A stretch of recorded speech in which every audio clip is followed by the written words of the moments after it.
I was blessed, to make smart investments, outside the ring, just in the real estate world and a lot of other places that I was able to put my family in a position that, I took the long road so they could take the short road. So his accountants and lawyers screwed up, so the tax court said, hey, you were too late appealing this. You got to pay us back all the tax plus penalties plus interest. Moral of the story, pay attention to the deadlines on the IRS. Read it, the real condensed version of it. What happened here?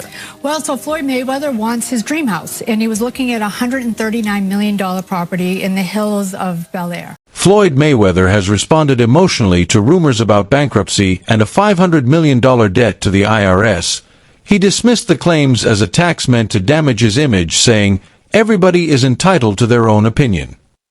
He then defended his wealth, pointing to his luxurious lifestyle.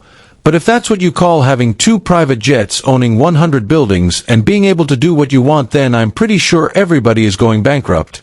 He added his words reflect pride and frustration as he tries to shut down speculation and prove he's still in control of his massive fortune and legacy. Portfolios, because I don't know the exact number, because they said if you know how much money you got, you really don't have no money. So if you know how many buildings you got, you don't really have no buildings. So I think I own right now somewhere upwards of 100 buildings or more.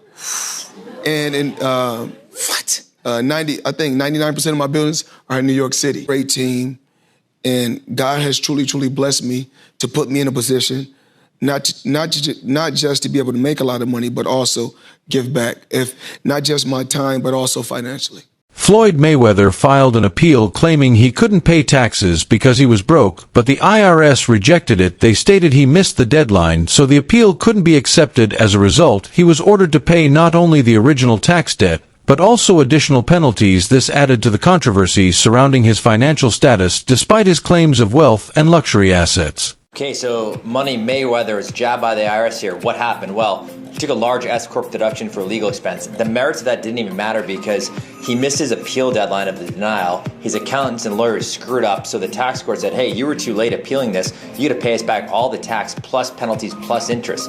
Moral of the story, pay attention to the deadlines on the IRS letters. Really sad they didn't do it in this case, with considering the armies of lawyers and accountants he has. So pay attention, hit your deadlines on audit, otherwise you're going to lose the appeal. Floyd Mayweather, known for his lavish lifestyle and successful boxing career, has publicly stated that he has settled all his IRS tax obligations. However, these claims were contradicted when the IRS filed a lawsuit for unpaid debts, revealing a stark contradiction in his statements. This legal action highlights the possibility that Mayweather might not be as diligent in paying his taxes as he claims, suggesting he may have been less than truthful about the financial management of his wealth. Floyd Mayweather is not up to date with the IRS.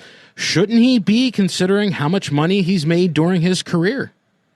Well, in fairness to Mayweather, he did say he's already taken care of this problem. We don't know if that's true or not. We do know that a lien was filed against him by the IRS for back taxes. So let's take a look at what may have happened here. So as an example, when you talk about a boxer specifically having $100 million purse, that's the gross, not the net, because the boxer earns $100 million, and then he has to pay all the people around him and related expenses and so on. So just to kind of go through an example, Floyd Mayweather has often emphasized that his wealth and reputation are the results of his hard work. He asserted, "I'm not a liar. I work hard to build my name and build my reputation."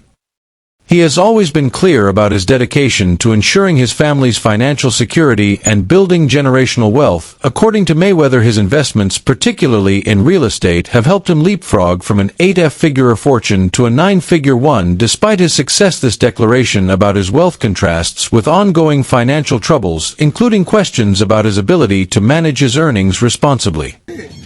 I need everybody, all the fighters all around the world, MMA, boxers, follow this man right here. We get the job done. Money, man, and y'all know the rest. Mayweather has previously commented on his struggles with taxes back in 2015, a time when he was embroiled in tax-related difficulties. The fact that almost a decade later these issues remain unresolved suggests that Mayweather has not been as proactive in clearing his financial obligations as he claims. Despite the large sums he reportedly earns, his inability to settle his tax debts speaks to a deeper issue with managing his wealth effectively, which has persisted for years.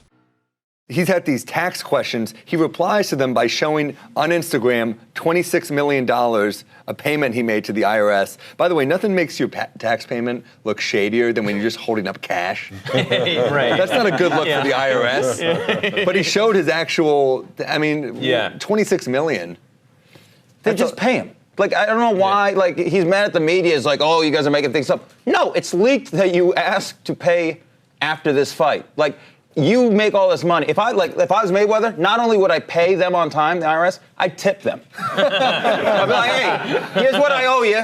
Here's a little bit. Despite Mayweather's assertions that he has the financial resources to cover his tax obligations, the IRS has continued to demand payment. Reports have surfaced suggesting that while Mayweather has spent large sums on purchasing buildings and other luxury items, he has neglected to pay his taxes. This not only raises questions about his financial priorities, but also about his commitment to settling his debts in a timely manner. It appears that Mayweather's lifestyle and investments may be overshadowing his responsibility to settle his financial obligations. Government's calling bullshit. They're saying you have the ability to go and sell off property. You have the ability to liquidate some of your assets.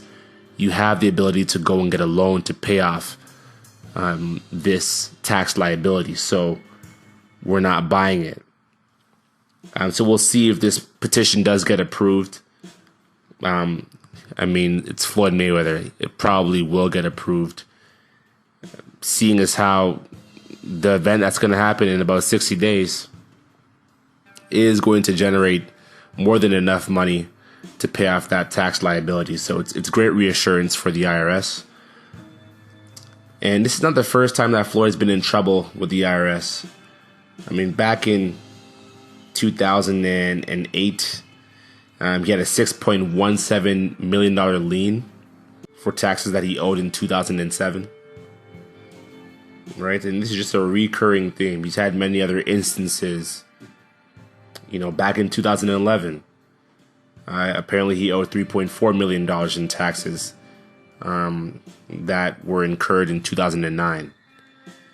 So it just seems that whenever the IRS comes for Floyd comes back for a big fight and uses a portion of the earnings to pay off the IRS. But whatever he's earning is also going to have high taxes placed on that as well. And so the following year or 2 years, he finds himself in the same situation.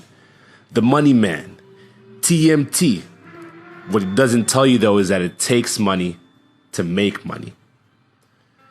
Right? Back in 2015, the year in question. Stephen A. Smith, the renowned sports commentator, did not hold back in his criticism of Floyd Mayweather. Smith expressed his disappointment, stating that Mayweather had once been his favorite boxer, but his actions, particularly in flaunting his wealth while neglecting legal issues with the IRS, were difficult to reconcile. Smith's disillusionment with Mayweather is a reflection of the broader public's perception of the boxer.